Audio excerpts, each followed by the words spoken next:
Kuna mtu mkweli anakusupport, unaona kabisa mpaka kwamba anajitahidi kuweka nguvu, yani anafanya ziada.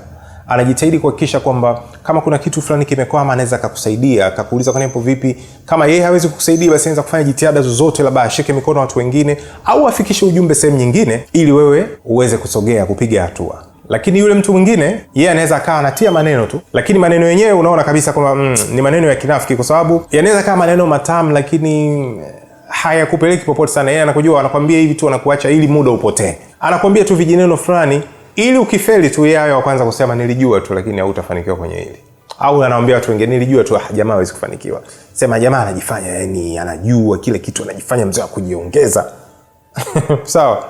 Kwa mtu anayekupenda siku zote atakupa msaada wa vitendo, muda wake, ushauri wake, au hata kukuunganisha na fursa mbalimbali ambazo ameziona sehemu nyingine. Anaweza pia akafanya hivyo kwa wepesi kabisa. Lakini mnafiki yeye atabaki na maneno tu, na mara nyingi atajitokeza pale unaposhindwa. Mara nyingi unaposhindwa anajitokeza pale.